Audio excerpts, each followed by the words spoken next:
Welcome to the Wingman Show. My name is Drew Brown, and my wingman, my man, the number one guy I know, Dr. Paul Thompson. What's up, brother?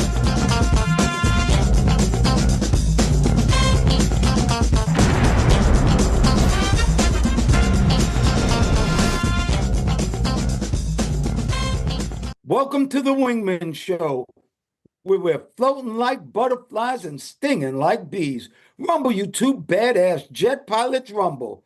My name is Commander Drew Brown. I'm one of those badass jet pilots, but that other one, my friend, my main man, Dr. Paul Thompson. What's up, brother Paul? How are you today? Good morning, Commander Drew. I'm doing good today. It's good to see you. I like what's in your background. We're going to have a good show today. Oh, yeah, we're dropping some Mark 82s in that A6. Well, let's start off with our quote, Dr. Paul. Shine your light and make a positive impact on the world. There's nothing so honorable as helping improve the lives of others. That's by Roy T. Bennett. One more time. Shine your light and make a positive impact on the world. There's nothing so honorable as helping improve the lives of others. Roy T. Bennett. You like that, Dr. P? I like that quote. Doesn't that sound to you like he's basically sort of saying, be a good wingman to somebody? I think that's exactly what he's saying. Be a good wingman, and that's what we're doing. We're trying to be wingmen to the public. Well, Dr. Paul, you know, Magic Mind is sponsoring us again, thank God. That's because I'm taking that Magic Mind and I'm feeling good about it. How you doing, Paul? I'm doing pretty good. You know, I just did one in front of you. I did one in front of you, and you know what? I got a little Magic Mind story, real brief. Would you like to hear it? Yes, definitely. This actually happened yesterday after we were talking. We were talking about what we were talking about. Anyway, I went downstairs and saw my wife kind of for the first time. You know what she asked me? What? Do you have any of that Magic Mind stuff I could use real quick? Fact. I said, wow, we were not talking that no more than 10 minutes before. I hadn't seen it. She said, do you have any? I said, yeah. And I'm going to use that. I'm going to use that when we do that on the next show. So I gave it to her, and I did it the same thing last week, and it had its, the intended effects. She had a little more pep in her step. We had a good day yesterday and did a bunch of stuff. We had to go shopping and stuff like that. But out of the clear blue, she asked for some of that quote unquote Magic Mind stuff, and I complied. Well, I'm amazed that you just said that, because Katrina, my wife, stole a bottle of Magic Mind and took it. She felt good enough. But here's the problem, Paul. We only have so much, and I don't want people taking my Magic Mind, except I love my wife, and it really helps her also. So let her have the Magic Mind. But I took mine this morning, and I'm feeling good. You know, I'm feeling up, but without those jitters. And that's what I like about Magic Mind. I'll be honest with you. All right, Dr. Paul, let's start off with some good news. You know, when we started this a couple years ago, we did a story on veterans, because both of us are veterans. And VA started a hotline for suicide and other mental health problems. And guess what? They have received over 2 million calls since starting that 988 number. And I'll tell you what, a lot of lives have been saved right there and then. You know, that's tremendous. You know, you look at no matter what percentage you take of that, or what percentage you take of that 2 million, say 1% or more, that's a lot of lives. Oh, no doubt. If it saved one life, that 988 worked. That's right. You know, mental health, I think, is one of our biggest problems in this country. And it's like we're scared to talk about it. It's taboo. In other words, if you're not feeling well, you don't want to tell anybody. For some reason, people think that you're weak. And it's exactly the opposite. If you have some mental health issues and you go try to get help, you are one strong puppy. That's what I think. I think, you know, better early than later. Yeah, mental health is a bigger thing in all elements of the society, all socioeconomic groups, all racial and ethnic groups. Some are more quiet about it than others, but it's when people act out at the extreme that we see it in the headlines. But even just, you know, walk around day to day, I see some stuff. I think, you know, going off topic here a little bit, because we have so many of these devices and we have, earphones, headphones. You can talk into them. And I like my Bose earpieces, headphones, great. But you do have a lot of people talking to like no one. You really can't tell who's schizophrenic and who's not. Because everybody's just talking, and which is fine. Most of them are fine. Some of them are not fine, and we're so used to that. Some people may be losing their minds and not getting help because no one's really observing it. We don't really see the difference. That's just a thought. But the big thing is to take care of yourself and help others who are struggling. Modern life is really complex, particularly in this country, and a lot of other places too. A lot of other countries are running into so-called mental health problems, particularly those who are considered first world nations. Well, actually, the mental health problems have always been there. A lot of other countries are now just recognizing it because it's very taboo, mental health. You're supposed to be perfect, and we Right. are not perfect. And you were talking about Bluetooth. I remember a couple of years ago, I used to play this little game in my head in New York. Are you crazy or is it Bluetooth? Because you actually had people talking to themselves, and sometimes nobody had an earpiece. So crazy or Bluetooth? Well, talking about the telephones and everything, the Gen X's, the millennials, the Gen Z's, Paul, a lot of them have missed out a lot of things that we had when we were young. Let's just take this. There's no more real phones, home phones anymore. Well, do you remember when you got mad at somebody and you could hang up that phone, slam that phone down, and really just take out that frustration? Or sometimes somebody slammed the phone down on you. Matter of fact, my grandmother once slammed the phone down on my finger, and the cuticle has gotten ruined. But every time I look at it, I think of my Bubba. So, how about slamming phones down? Yeah, well, let me ask you a question first. Now, your bumper slammed it on your finger. Was that in anger of someone else, or is that directed towards you? It was directed towards me. Okay, that's Told me that's not to be torture. on the phone. And believe it or not, we used to have a little area that was the phone area. It was a little desk with a chair, and you sat there if you needed to make a phone call. And I Wow, guess I you was you staying you know on a you little. you got bad treatment. You know what that reminds me of? As soon as you said that, a scene from a movie that I really like. It's a movie called Casino with Robert De Niro and Joe Pesci. Oh yeah. And this section with Joe Pesci, some cowboy that's supposed to do some work for him, that wasn't doing the right thing, and he works him over with the receiver of a payphone. Because think about this hanging up on the telephone. I think I've been hung a few times, and I never slammed. I might have slammed down once or twice. But the thing about those phones is that they're really indestructible. Oh, Whether they it's were strong as hell. Don't get you hit couldn't with break one of one. those receivers. You couldn't break one. I don't care if you're an NFL lineman, you couldn't break one. And a payphone, a home phone. So you got the Joe Pesci treatment, which is rough. But they're rotary first before they were push button digital. You remember that? Do I remember rotary phones? Yeah, rotary 100% phones. I Yeah. do. 100%. You have to wait for that thing to go around and around. But what are some of the other things? How about being unreachable? Now everybody needs to know your exact place in the world, Right. GPS, your phone. There were times when we were just unreachable and you just couldn't get somebody. You That's didn't have true. pagers and you didn't have phones. And That's that true. was kind of freeing, to be honest with you, not to be on lock 24/7. That's true. Because sometimes, and I find myself with that too. Someone I'm trying to call, they send me a message, and it's important. I call them right back, and there's no answer. And I'm thinking, you just text me like 3 seconds ago, and I responded like 1 second ago, and the thing going to voicemail. Where are you? So I have this kind of expectation that I'm supposed to talk to you like right away, and I'm angry if it doesn't happen. And realizing at one point, this would have been impossible years before. Paul, what are some of the other things that these Gen X's and Gen Z's are missing out on? Okay. Well, here's it. One, quiet time. Quiet time. There's always something going off in your head, something you're listening to, watching, and seeing. Quiet time. Being bored. sometimes a lot of younger people, if they are bored, they'll say so. I've heard of people in restaurant, little kids in restaurant, I'm bored. It's almost like I'm being hit with the back of a telephone. Be Well, bored. It's okay. Be bored.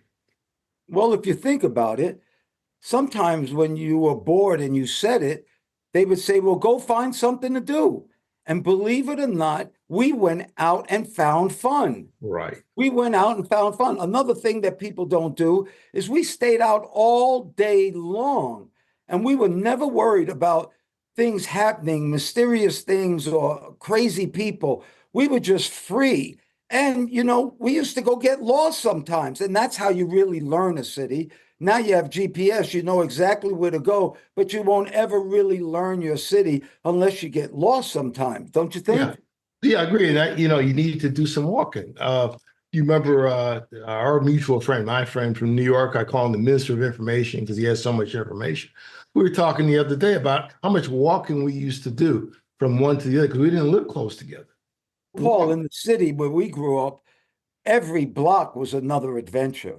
That's right. So walking was part of our transportation. We used public transportation and walking as a means of getting around in New York. So, but what about when you were in the country and kids just run wild in the country?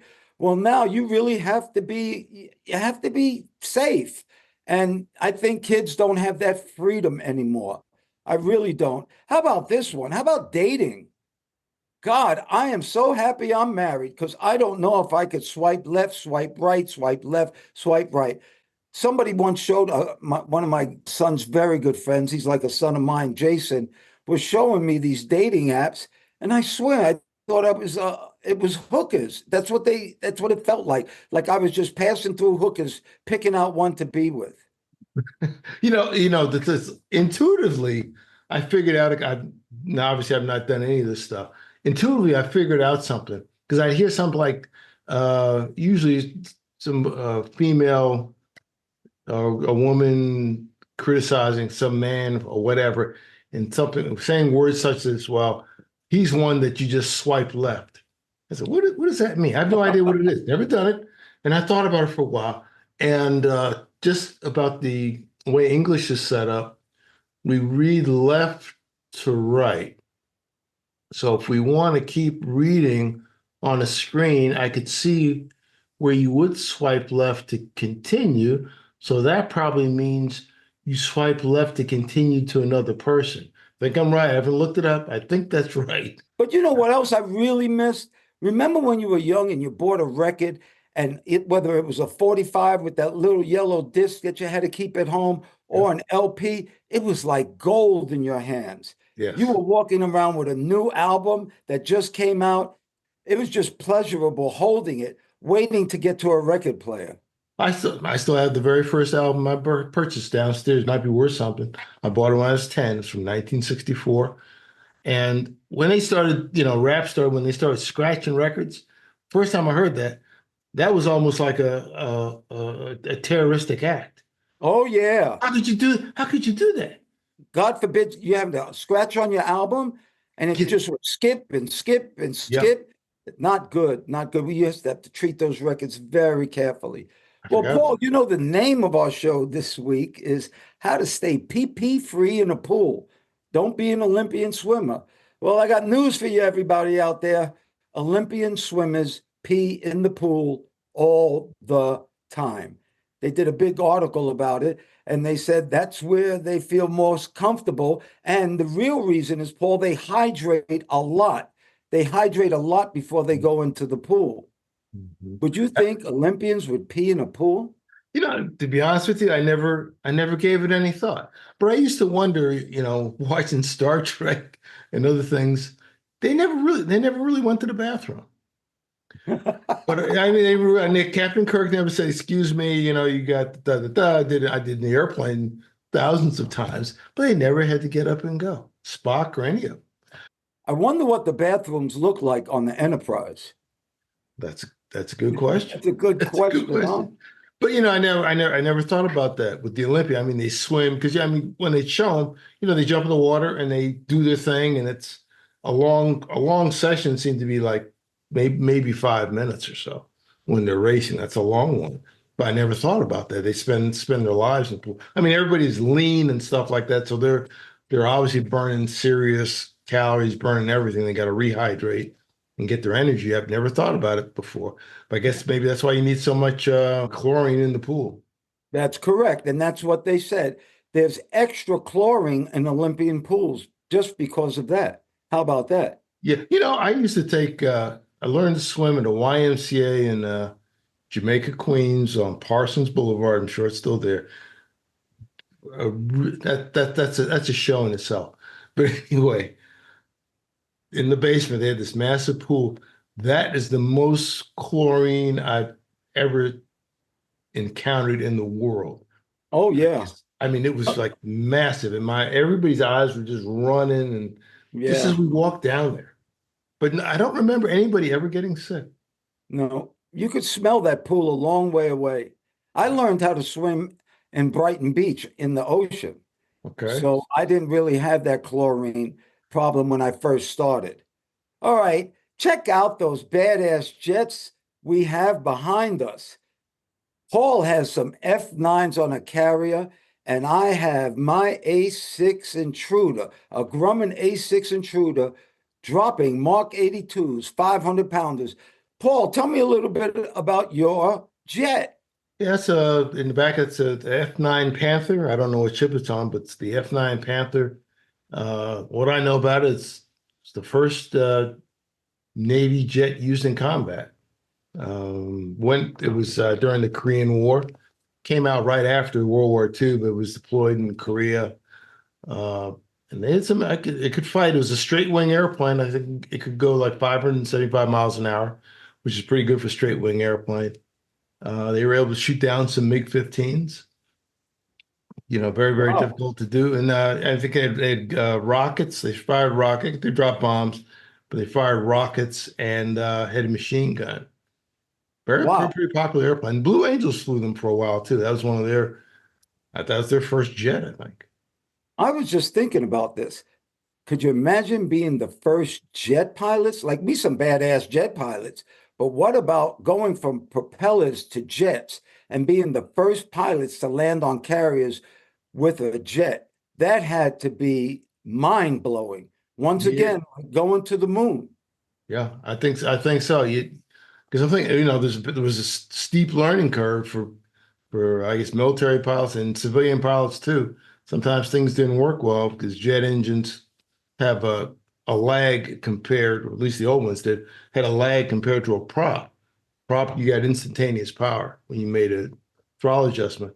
With a jet, you might have a delay a couple seconds or whatever. I will tell you this. One night on the carrier, on the Nimitz, it was really blackout. And my engines were not spooling up like they should have. And I knew it.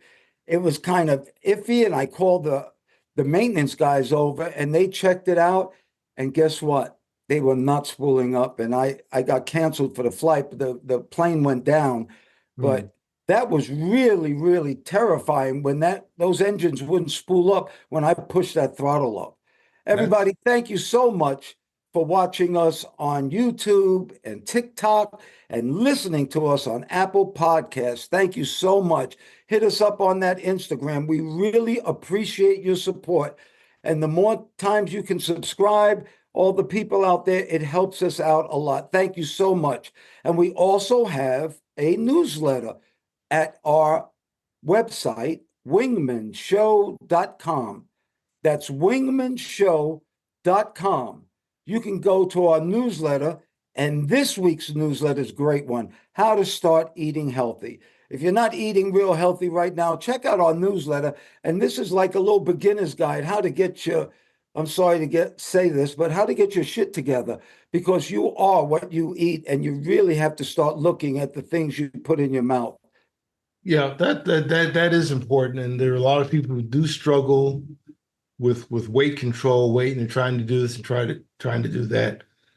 Exercise is important, but there's no workout or fitness regimen that's going to beat a bad diet. No, it That's just depends on what kind of gas you put in your car for how good your car runs. yeah. If you're pissing a Rolls Royce tank, it's still not going to run. Yeah. All right. Yeah. And on that same website that we're talking about, we have something called the frequent flow line. And that's where people write to us. And we have one this week. Matter of fact, it's a FedEx driver, Paul, from Tacoma, Washington. He's 28 years old. He said his grandfather had just passed away and left him $50,000. And he wanted to ask the wingman what he should do with that 50,000. I'll let you answer first. Okay. Well, I'm going to say, well, if you get some debt, he probably does. 28, anybody can have any amount of debt. You may want to get rid of your debt first or some of it. But let's just say, assume he doesn't have any debt or nothing of any consequence. I'd say maybe take 10% of that and $5,000 and do something for yourself that's nice. Maybe somebody else. Take another 10, 5 and keep that in reserve. And maybe you can invest, if you want to be a stock picker, fine. Or put $40,000 in a S&P 500 index fund. If you get 10% on it for what a year, 28 for 37, almost 40 years at 10%, that'll go to over $1 million in 40 years. Just rough math. Just rough. Easy. So I mean, if you can, but you can do that. You just go get an index fund if you want. I like Vanguard a lot. Fidelity has them. Some have minimum amount. You can start with $3,000. Some you can start with $1 on Fidelity. I know. That's what I think. What would you do? Paul, I agree with you with that first comment you made. Take 10%, take $5,000 and enjoy yourself with it. Definitely enjoy yourself. Next, like you said, get out of debt. If you owe any money on credit cards, get rid of that debt. And once again, I would put it in a mutual fund. And that's a certain area, like if you like transportation, you get a mutual fund and they will invest your money in transportation companies like Delta and FedEx and UPS. Or what I would really do is call somebody in Fidelity or Schwab or Vanguard, one of these people, because now they'll talk to you. Now they'll give you some advice where back in the day they wouldn't do it. I don't know why they didn't do it, but now they'll give you some advice. But take that $50,000 and make it work for you. The problem is a lot of people still keep money in their house under their mattresses, and that money is just losing money because inflation gets higher. And yet, if you invested that money in a mutual fund or even put it in a good money market, that money makes you money. Right. Agreed. Yeah, you've got good choices. All right. Well, that brings us to Wingman PSA. Under the 11 facts in life, under fact number 10, would you rather be right or would you rather be happy? That's an easy one. Would you rather be right or rather be happy? Paul, a lot of us argue and scream and fight just to be right.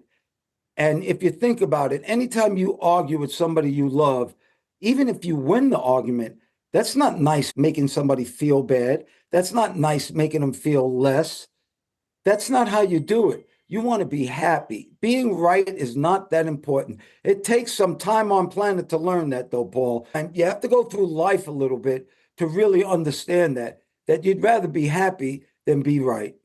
Right. I agree. There's some people who I bet who always seem to want to have the last word. And it may be an argument, but that's kind of an example of it. I've got to throw something in, even if they're adding something that doesn't really mean it. I got to have the last word. I got to have the last word. It's kind of a way of being right. And I got a couple of friends like that, and they do, okay, fine. Fine. Whether they know what they're talking about or not, they let them have the last word. That's what they do. They feel good about it. Well, they usually are not right when somebody is like that because they have to have the last word about everything, not just about something they know it. So how about our magic mind once again? First of all, anybody who's interested in getting magic mind, like Paul and I take, just go to magicmind.co. That's magicmind.co. And if you put in the code Wingman20, they'll give you 20% off. And you'll start feeling good like Dr. Paul and I. But something in this magic mind that we want to talk about is the ceremonial maca tea. Not just green tea. It's ceremonial maca tea, and that's the finest of all the maca teas. Do you want to tell me something about it? It's got a lot of good benefits. It's got a lot of antioxidants. It's known to give you cognitive benefits. Helps your brain. You got better attention, memory, reaction time, little energy boost. I think it's supposed to be good for your heart and cholesterol. Lowers blood pressure, decreases the risk of heart disease. Sort of. I'm not sure if that's 100% proven. That's pretty good. You have any more? Yes. Well, first of all, ceremonial maca, the grade is the highest quality of green tea you can get. It's finer. They take it from young leaves, so it's more potent. So it's what the Japanese use for their ceremonies. And so they only get the finest. It tastes better. It dissolves in liquid better. It's just a better grade of maca. And that's what Magic Mind uses. What I like, it melts away anxiety. And also, I do meditation in the morning, and it gets you into a meditation state a lot quicker. That magic mind is a trip. Guess what, Paul? You want to hear some gouge? They caught some sharks off the coast of Brazil, and they tested them, and they all tested for cocaine. Can you believe that? We have cocaine sharks in Brazil. And if you think a shark is mean without drugs, imagine him with cocaine. But it's because people are transporting that drug through the oceans. And if they think they're going to get caught, they dump it. They'd rather lose the product than go to jail. And these sharks and a lot of other animal life, they're finding out are actually reacting to this. And they're worried that it could actually start getting into humans, Paul. Well, I'm wondering, if sharks are getting or sea life. I guess the bigger question is, what effect is the cocaine having on just just fish in general? I don't eat a lot of shark. I don't care for it. But Well, actually, in Brazil, those wild sharks are very good eating, and they use that to eat. And that's why they're worried because now with human consumption, these drugs are now getting into your body. well, that's a different part of ocean pollution. Maybe our friend Mr. Beast will have a challenge for helping out the sharks. Well, they had a movie, Cocaine Bear. Do you remember that? I didn't see it. I saw the ads to it. I was going to go see it. You said it was a good movie? It was let's just say it is more than you think it is. I was very surprised. Yes, I enjoyed the movie, but it's way out there. And it was a good movie. I liked it actually. I read somewhere where that was based on something that happened in Georgia, actually, the cocaine bear. Based Oh, on I bet. I bet. I bet. A cracked out bear, a cracked out shark. How about this? We work for FedEx and our competitors are UPS. What if I told you that FedEx and UPS had 14,000 parking tickets in San Francisco and pays that city over $1 million a year just in parking fines? I remember being in New York and they're double parked all over Manhattan. And they just put those tickets right in their little windshield. And when they finish their route that day, they hand them in and they get paid. But they're making so much money, those tickets don't mean anything to them, Paul. Yeah, I guess they figured it in. It's the cost of doing business, kind of a above line item, and you get a tax deduction too. Without a doubt. Well, our show is called The Wingman Show because we talk about people helping others. And Dr. Paul Thompson has a wingman for us this week. I think you'll really enjoy. Yeah, this is a young man out of Pittsburgh, Oklahoma, Pittsburgh County, Oklahoma, not Pittsburgh, Pennsylvania, Pittsburgh County, Oklahoma. And he's a wingman to other young people. His name is Reed Markham. Reed Markham of Oklahoma. He's a sophomore. He's just 18 years old, a sophomore at Oklahoma State University. And you know what he does? What? He raises money for young people. Basically, he gets school supplies for youngsters. He's part of the 4-H club, and he's gotten awards in the 4-H club for his community efforts. And he's been doing this for 9 years. So he started this at the age of 9. And Wow. over the time, he's given tens of thousands of backpacks to them. And I'd say, yeah, tens of thousands of backpacks and millions of dollars worth of supplies. The backpacks come with supplies because their group is dedicated to maximizing the potential of young people and developing young leaders, the 4-H Club. And we'll show a picture of him with some of his supplies. But he did this, and apparently he's a leader in that 4-H group, and he's helping Pittsburgh, the Pittsburgh County, Oklahoma. And, you know, he realized something, that this education that you and I push all the time is the key to your success.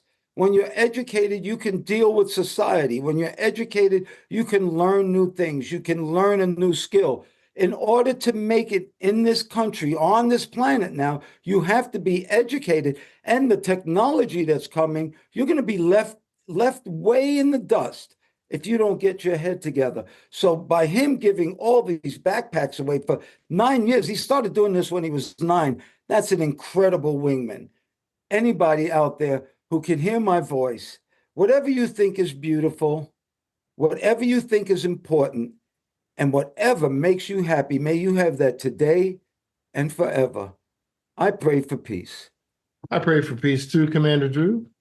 And we appreciate all those who listen, like, and share our message. If you're looking at YouTube, please give us a like. It helps the YouTube algorithm.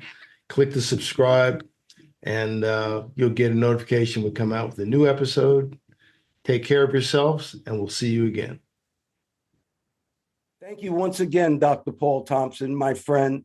Thank you for your love, your time, and that's something that we won't ever get back. I want to thank all the listeners, too. Thank you so much for doing the show, Dr. Paul. We're jamming. Well, thank you, Mr. Drew, for inviting me on. Always good to talk to you. And ladies and gentlemen, please remember to like, share, and subscribe to this podcast or any of the podcasts. If you're looking at YouTube, they say smash the like button. Don't smash it. Just press it gently and refer to use as a link to all your friends. You can also look at us on our website, wingmenshow.com. WINGMEN show, SHOW.com, altogether, wingmenshow.com. And we hope to see you in the future. Thanks again, Mr. Drew. Oh, you're welcome. And we're still floating like butterflies and stinging like bees. Rumble, you badass jet pilots, rumble. May there be peace on earth, and goodwill towards all men and women.